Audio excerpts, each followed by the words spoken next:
문장을 볼 때 한 단어 한 단어씩 끊어서 보시면 절대로 속도가 나지 않아요. 집중력이 초반에 좀 좋은 스타일이면 네. 3중부터 펼쳐가지고 먼저 푸는 거예요.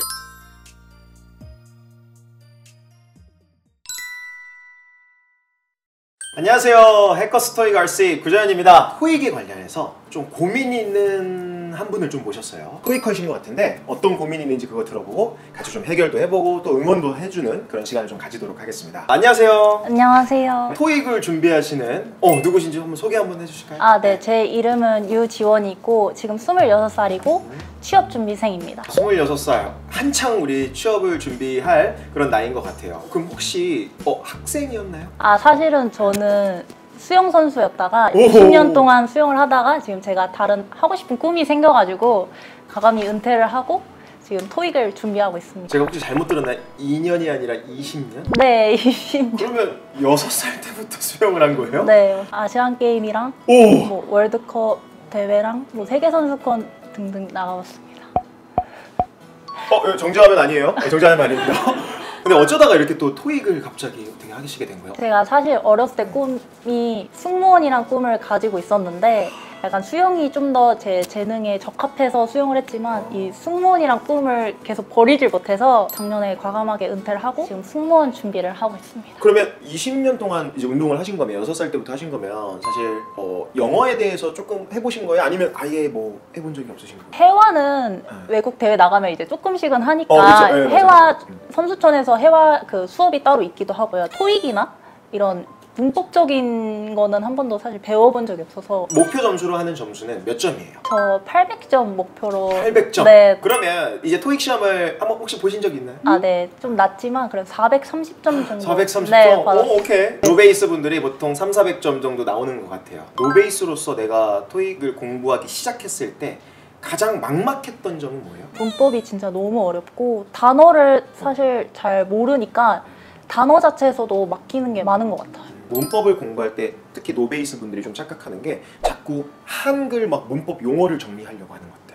이 형식은 S 플러스 V. 제가 그러고 있어요. 정작 내가 시험장 가서 보는 거는 영어로 된 지문이잖아요. 문법을 배울 때 가장 우리가 궁극적으로 목표로 해야 되는 건 해석이에요. 내가 이 문장을 보고 이해할 수 있는지 없는지. 그 한 문장이 해석이 되면 두 문장이 해석이 되고요. 두 문장이 모이면 문단이 해석이 되고요. 문단이 모이면 하나의 글을 해석할 수 있어요. 그래서 토익에서 요구하는 것도 결국은 이 문장 속에서 정보를 뽑아내는 걸 요구하는 건데 막 이거를 뭐 명사적인 용법, 형용사적인 용법 이렇게 막 정리해버리면 문법이 좀 너무 암기 과목처럼 느껴지고 힘들어질 수 있어요. 그래서 항상 이해를 먼저 하셔야 돼요. 그럼 이해를 어떻게 하냐? 네. 이해가 될 때까지 봐야 돼요. 지금 단어 공부는 어떻게 하고 있어요? 저 지금 노랭이 복화로 하루에 한 단원씩 외우고 있습니다. 기출복화. 기출복화 네. 되게 좋죠. 그거 꽤 두꺼울 텐데 하루에 한 단원? 그러니까 방식이 어떻게 돼요? 공책에 쓰면서 외우는데 그 대신 한국말만 외우고 있어요. 한국말 뜸. 그럼 단어를 외울 때 팁은요. 단어를 안다라는 거는 사실은 내가 이 단어가 익숙하냐 안 익숙하냐의 차이거든요. 해피라는 단어가 우리가 막 쓰면서 어릴 적에 외웠나요? 아니죠. 많이 들어보고 많이 써보고 많이 봤기 때문에 그 해피라는 단어를 굳이 한국말로 바꾸지 않아도 우리는 이미 이 체내화가 되어 있는 거예요. 해커스 복화책에 우리 데이 1마다 40개 단어가 있거든요. 네. 저라면 단어 공부 이렇게 할 것 같아요. 처음부터 끝까지 영어 보고 한국어 읽고 해피, 행복한 해피 쭉 가는 거예요. 그럼 1번부터 40번까지 갔죠? 그리고 다른 거 하세요. 하다가 오후쯤에 한 번 더 보는 거예요. 오후쯤에 3-4번을 더 보겠죠? 5분, 10분 투자해서 그러다가 저녁에 또 한 번 보는 거예요. 해피, 행복한 해피. 한 30분 정도 투자를 하지도 않았는데 자주 보다 보니까 머릿속에 잔상이 또 남게 됩니다. 그게 쌓이고 쌓여보세요. 그 다음날도 그렇게 해보세요. 또 토요일도 우리 부족한 단어들 계속해서 읽어보는 거예요. 그러면 일주일, 2주일 사이클만 돌아도 내가 이 단어를 외우고 싶지도 않아도 외우게 돼요. 파트 7은 어떻게 공부하고 있어요? 노베이스한테 너무 파트 7은 사실 너무 어려운 큰 벽이죠. 네, 진짜 큰 벽이라서. 파트 5는 기껏해야 한 문장이잖아요. 네. 거기서 문법 문제, 어휘 문제 찾는 거니까 사실 누구나 어떻게 보면 좀만 영어 실력이 있어도 해요. 그런데 내가 여러 개의 문장에 묶여진 글을 읽는 건 조금 다르거든요. 왜? 내용 파악도 해야 되고 또 거기에 문제에 걸맞는 패러프레이징도 막 연결해야 되다 보니까 파트 7은 한 문장 해석이 정확하게 되는 연습을 해야 되는 것 같아요. 한 문장 한 문장 해석이 정확하게 되려면 단어와 문법이 일단은 네. 확실히 있어야 돼요. 노베이스 분들은 방금 얘기한 것처럼 아까 문법 얘기도 했고 단어 얘기도 했으니까 그 학습법으로 계속 연습하시고, 그럼 그게 지나고 나면 어떻게 해야 되냐? 800점을 받기 위해서 저는 이런 조언을 드려요. 문장을 볼 때 절대로 한 단어 한 단어씩 끊어서 보시면 절대로 속도가 나지 않아요. 나는 구자연이고 영어 강의를 해커스 어학원에서 합니다라는 문장이 있다고 볼게요. 근데 이거를 나는 구자연이고 해커스 어학원에서 이걸 한 문장 한 단어 한 단어씩 끊어서 보면 의미 파악은 되겠지만 결국 그 한 문장 해석하는데 어마어마한 시간이 드는 거예요. 뭉터기로 의미 파악하는 연습을 하면 금방 속독을 할 수가 있어요. 무슨 말이냐면 나는 구자연이고 이게 한눈에 들어와야 돼요. 그리고 해커스 어학원에서 한눈에 들어오죠. 그리고 영어 강의합니다. 한눈에 들어오죠. 그 한눈에 들어오는 그 덩어리가 커지면 커질수록 독해가 빨라집니다. 빨라진다는 건 내가 결국 여유를 가지고 문제를 풀 수 있다는 거고 금방 800점 이상이 나올 수 있어요. 지금까지 얘기한 건 여러 방법에 대해서 얘기한 거예요. 네. 가장 중요한 건 기본기를 쌓아야 돼요. 그 기본기를 위해서는 문법, 단어, 독해가 이 균형이 맞게 잘 올라가셔야 됩니다. 선생님 저 원어민이랑 프리토킹 하고 싶어요. 그래서 영어 실력 늘리고 싶어요. 하면은 좀 생각할 것도 많고 뭔가 기간을 잡기 되게 애매해요. 그런데 토익은요. 선생님 저 800점 맞고 싶어요. 노베이스예요. 괜찮아요. 몇 개월 공부하고 나오는 분들을 너무 많이 봤어요. 영어의 어떤 실력의 차이보다도 그렇죠? 성실도가 중요한 것 같아요. 내가 얼마나 이걸 꾸준히 공부를 하고 대신 정확한 방법이었겠죠. 오늘 제시한 그런 방법으로 한번 해보시면 좋을 것 같아요. 제가 오히려 오늘 이렇게 고민 상담을 들어보면서 오히려 동기부여 받은 것 같아요. 저는 사실 인생을 살면서 영어만 했어요. 학부도 영어 전공을 했고 석사도 영어 전공을 해서 거의 영어 강의만 사실 해봤기 때문에 다른 일을 뭐 새롭게 도전을 해본 적은 그렇게 많이 있진 않아요. 근데 지원 학생은 자신의 커리어를 정말 멋있게 끝내고 메달리스트로 끝내고 또 새로운 삶을 도전하면서 그 과정 속에 이 토익이라는 걸 준비하고 있는 모습이 오히려 제가 동기부여가 되는 것 같아요. 곧 800점 소식이 있어서 승무원 되는 소식까지 왔으면 좋겠다. 응원하겠습니다. 감사합니다. 점수 나오시면 꼭 연락 주시고. 감사합니다. 승무원 화이팅! 화이팅! 화이팅! 시험을 꼭 보는 걸 저는 추천드려요. 간혹 꼭 노베이스 분들이 또 착각하는 게 뭐냐면 시험을 나중에 자꾸 보려고 그래요. 저는 기초반 수업도 하거든요. 제가 보는 거의 모든 기초반 분들은 선생님 저 준비가 되면 보려고요. 이 말을 정말 많이 듣거든요. 근데 준비가 되는 걸 알 수 있을까요? 참고로 이런 경우는 없어요. 갑자기 어떤 분이 공부하다가 됐다. 지금 가면 825점 나오겠지? 하고 825점 맞으러 가야지 하는 사람은 없어요. 내가 800점이 나올지 안 나올지 모르는 상태에서 매달 시험을 보다가 어느 순간 나도 모르는 상태에서 목표 점수가 나오는 게 토익 시험이에요. 무조건 매달 한 번은 보는 걸 추천드려요. 그럼 파트 5, 6 문제는 어떻게 풀고 있어요? 문제는 그 인문 교재로 그 문법 정의를 보고 그냥 풀고 있는데 거기서는 이제 그 문법만 문제가 나오니까 문제가 없는데 시험을 보고 하면은 이게 어떤 문법의 문제인지 그쵸. 사실 그게 모르겠어서 그렇죠, 맞아요. 노베이스 분들이 또 어려워하는 거 문법을 공부했어요. 예를 들어서 뭐 시제를 배웠다고 네. 칩시다. 그럼 시제 단원을 배우고 시제 단원에 붙어있는 문제를 풀 때는 정말 잘 풀리죠. 왜? 내가 방금 배웠던 그 문법을 적용해서 푸는 거니까 잘 풀리는데 막상 시험장 가면 시제 문제 내가 그렇게 잘 풀었던 시제 문제가 나왔는데 이게 시제 문제야 뭐야? 좀 어렵게 되죠. 맞아요. 많이들 어려워하는 점 중에 하나예요. 다양한 각도로 공부를 해야 돼요. 문제를 적용할 때는 첫 번째 내가 오늘 배웠던 문법 문제 유형 당연히 연습해야 돼요. 내가 오늘 시제를 만약에 공부했으면 시제 관련된 문제 유형이 이렇게 되는구나. 유형 파악을 위해서 시제 문제 당연히 풀어봐야 돼요. 그런데 두 번째는 뭐가 같이 복합적으로 돼야 되냐면 실제로 나오는 모의 테스트를 같이 공부하셔야 돼요. 무슨 말이냐면 유형은 유형대로 잡고 그리고 아직 내가 오늘은 공부 안 했지만 어쨌든 시험장 가면 내가 여러 문법 사항들이 막 나올 거 아니에요. 즉 그런 모의 테스트 같은 것들을 같이 묶어서 문제를 푸는 거를 연습을 하시면 좋아요. 그거를 동시에 가잖아요. 그럼 유형도 잡고 그리고 실제 시험장에서 경향도 파악할 수가 있게 되는 거죠. 그래서 보통의 이제 개념 서적들은 그 단원에 걸맞는 문제가 나오죠. 그러면 개념 서적도 당연히 있어야 돼요. 당연히 중요하죠. 근데 모의고사 문제집이나 이런 것들을 하나 문제집만 있는 걸 하나 사서 그거를 병행하면서 같이 풀어보면 좋을 것 같아요. 실제 시험장에서는 내가 이렇게 문제를 파악할 수 있겠구나. 보기를 보고 이게 이렇게 하다 보니까 이게 시제 문제구나. 시제 문제 파악은 이렇게 하는구나. 그게 병행이 되면 같이 그걸 완성시킬 수가 있어요. 그러면 RC 점수를 350점 그리고 400점도 뚫을 수 있어요. 그럼 RC가 400점이라는 건 사실 850 거의 이상이라는 거거든요. 목표하는 점수 맞을 수 있어요. 감사합니다. 그럴 수 있어요. 네, 여러분 안녕하세요. 해커스토리갈씨 장종우 쌤입니다. 오늘은 저희가 이제 학생 한 분을 모셔가지고 토익에 대한 이야기를 좀 해볼까 하는데요. 우리 학생 먼저 소개 좀 해주시겠어요? 네, 안녕하세요. 저는 25살 김예은입니다. 처음은 400점이었는데 이거 지금 모자이크 얼굴 모자이크 해야 되는 거 아니야? 400 괜찮아. 괜찮아. 400이었는데 종훈쌤이 왕기초 반부터 수강을 하면서 지금은 한 700 정도. 아, 좀 친해. 네. 그리고 지금은 영어과로 편입을 해가지고 900을 목표로 공부를 하고 있어요. 자, 그럼 우리 예은 학생 토익에 대해서 어떤 고민이 좀 있어요? 얘기해봐요. RC 파트 5, 6 부분이 8분 안에 못 풀더라고요. 그래가지고 좀 시간을 단축시키고 싶은데 파트 5 한 문제에 고민이 길어질 때 한 언제쯤 끊어야 될지 모르겠어요. 매일매일 이제 공부할 때 네. 그냥 세워라 내워라 푸는 게 아니라 그냥 시간을 이렇게 측정을 해두고요. 네. 30초가 이 정도구나라는 걸 느끼면서 보통 한 문장을 2번, 3번 읽으면 30초가 그냥 넘어가거든요. 웬만한 거 한 번 읽고 바로 풀어야 되거든요. 근데 사실 본인이 가장 잘 알아요. 한 번 읽고 안 풀려? 2번 읽고도 안 풀려요. 과감하게 그냥 느낌 가는 대로 찍고 다음 문제 풀면 돼요. 파트 6에서도 8분 안으로 무조건 들어와야 되거든요. 파트 6 지문 같은 거 풀이할 때 네. 밑줄을 긋는다거나 이런 안 좋은 습관은 없겠죠?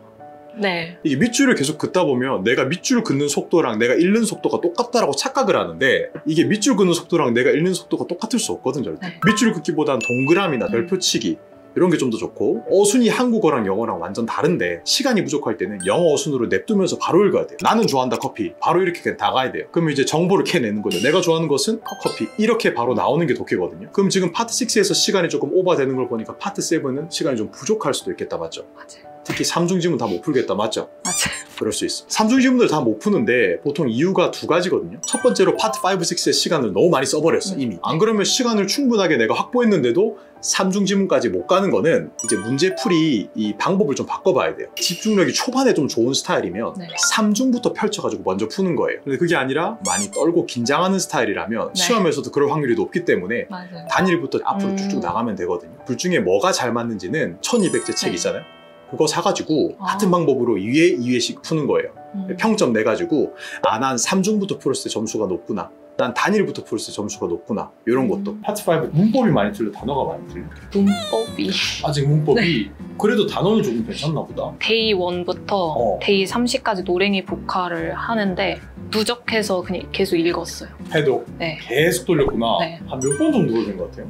지금은 한 5번까지. 5번 정도? 아 좋은데요? 시험장 갔을 때 모르는 단어가 많았나요? 거의 없었나요? 전보단 적었어요. 확실하게 모르는 단어가 없었다라고 얘기를 못하는 걸 보니까 네. 모르는 단어가 좀 있었나 봐요? 맞아요. 900 이상 치고 올라갈 때는 예문까지 같이 계속 봐야 돼요. 내가 그 예문을 읽을 수 있어야 돼, 소리 내가지고. 내가 읽을 수 있는 문장은 들리거든요.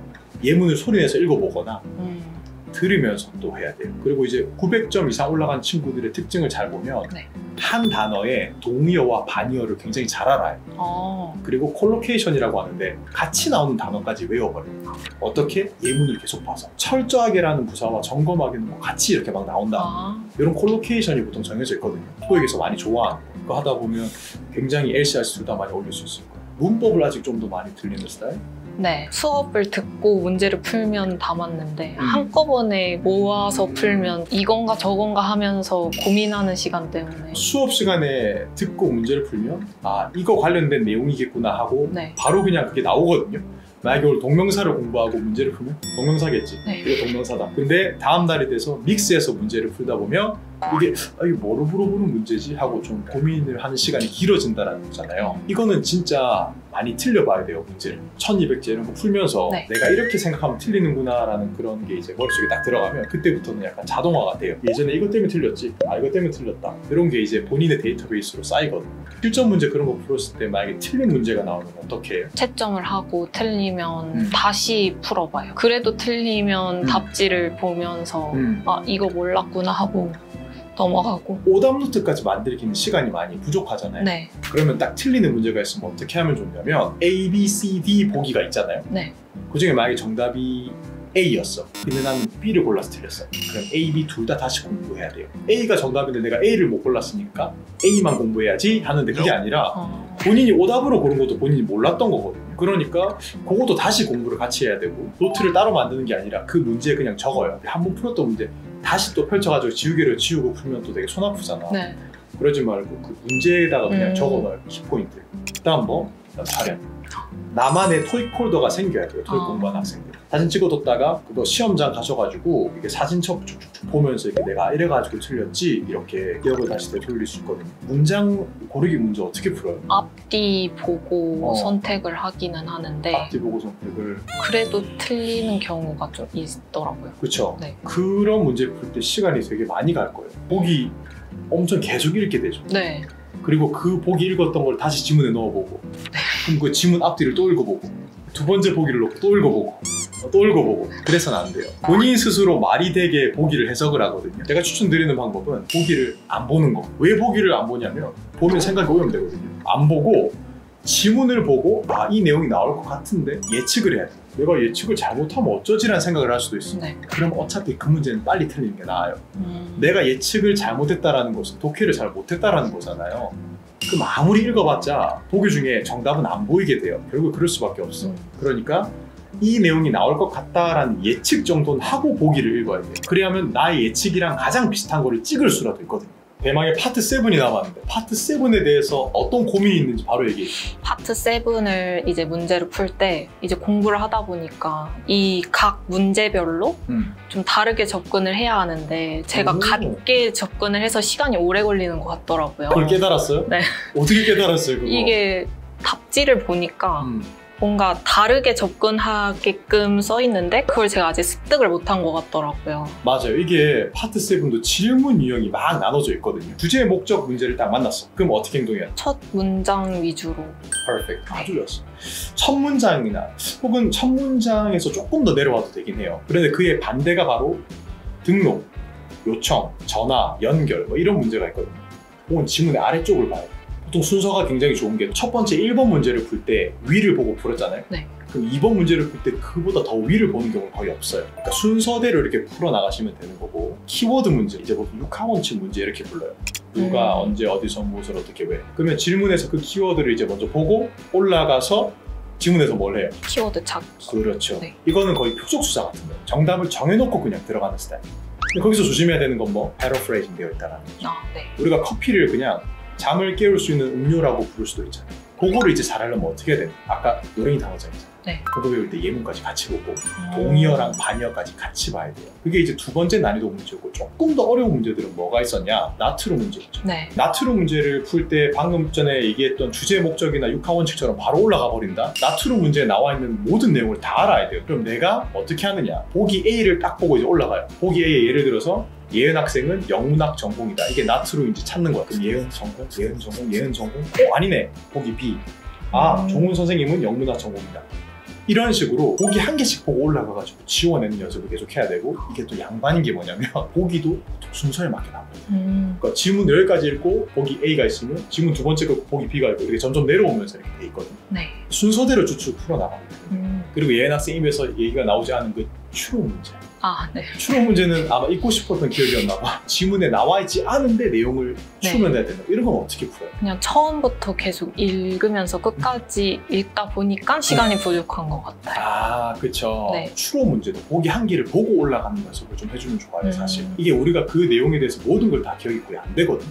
그래서 오늘 집에 가서 가장 먼저 해야 되는 것은 파트 7의 대표 질문들을 다 외워버리면 돼요. 그러니까 예를 들어서 질문을 딱 봤을 때 이 질문은 무조건 추론 문제야. 이 단어 들어가면 추론 문제지. 각 질문별로 내가 행동을 어떻게 해야 되는지를 좀 더 정리해두면 좋을 것 같아요. 3중이나 2중 질문 풀 때 있죠. 그거는 어때요? 이게 단일 지문처럼 그 각 지문에 해당되는 거는 좀 잘 찾는 것 같은데 이게 복합적인 거는 아직 조금 미숙한 것 같더라고요. 단일 지문만 보고 풀 수 있는 것들 있잖아요. 네. 그러니까 막 지문 3개가 있으면 한 개 보고 풀 수 있는 것도 차근차근 맞추고 복합적으로 보고 풀어야 되는 것들은요 세부 사항이나 추론 문제인 경우가 좀 더 많거든요. 나트루가 있기도 한데 그거는 제가 아까 말씀드린 것처럼 똑같은 방법으로 진행할 수밖에 없어요. 나트루나 추론 문제가 나오면 보기 한 개 보고 또 올라가서 또 열심히 또 찾고 이걸 반복하는 수밖에 없거든요. 근데 그때 시간을 좀 단축시키고 싶다 하면 내가 패러프레이징을 굉장히 잘해버리면 돼요. 말을 바꿔서 할 때 이 내용이 이 내용이구나, 이 내용이 같은 내용이구나,